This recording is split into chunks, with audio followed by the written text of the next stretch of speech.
When I was 25 years old, I experienced a high fever that lasted for an entire day. My wife did her best to help me by giving me medicine and applying cold patches. Unfortunately, despite all her efforts, my temperature continued to rise, and my wife decided that it was time to take me to the emergency room. However, before we could head out, I thought of trying to cool myself down by taking a cold shower.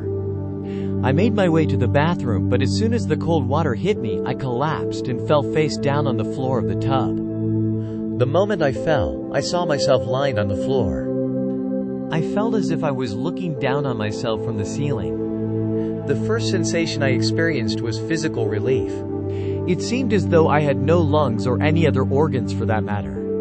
It was like I was just an empty body or a soul. I just knew I died.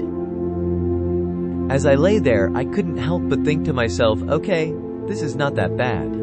I was fully conscious and aware of my surroundings. It wasn't at all like I had imagined death to be, a complete cessation of existence.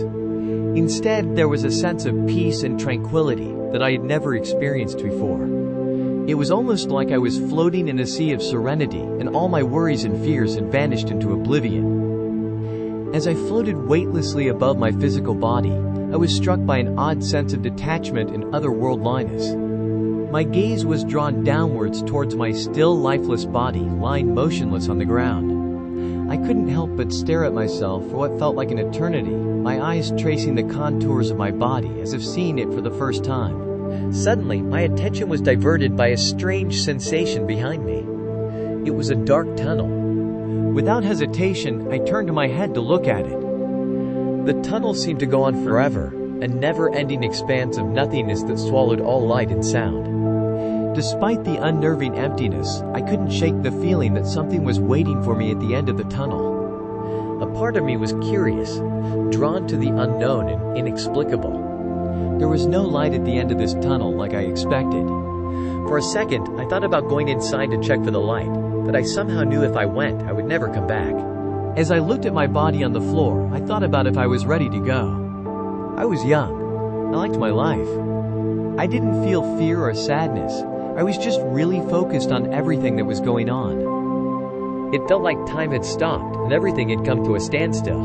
In that moment, my thoughts drifted towards my life and everything I had achieved.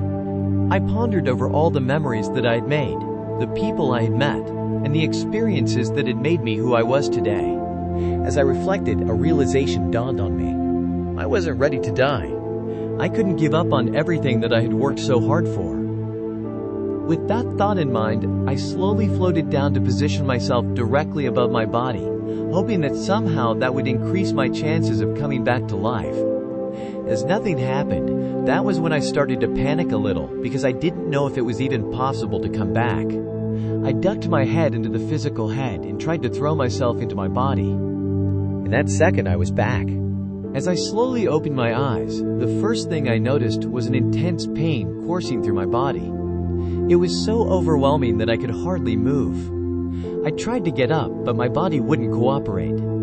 That's when I heard the wailing of an ambulance siren in the distance. The sound grew louder and louder until it finally pulled up beside me. I was lifted onto a stretcher and taken to the hospital.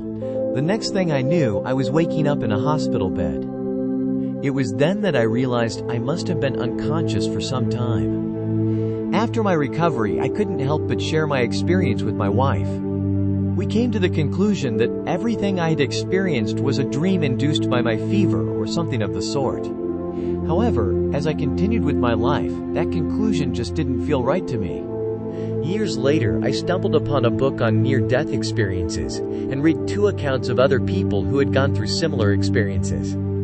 That was when I realized this was exactly what had happened to me. When I first read about the tunnel and the light, I was struck by a sense of familiarity and disbelief.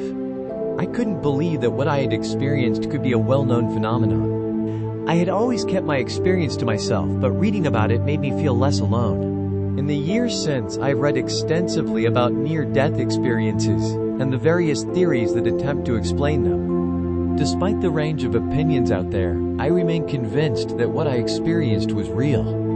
The tunnel, the light, and the sense of peace and calm that washed over me. These are all memories that I will never forget. I am still uncertain about the events that occurred, but I have a strong conviction that the tunnel is a necessary passage to reach the other side. What impressed me the most about this experience was the absence of any fear or anxiety. It was as if a force beyond my understanding was guiding me through the darkness, instilling confidence and courage with every step. When I die next time, I hope everything feels exactly like that.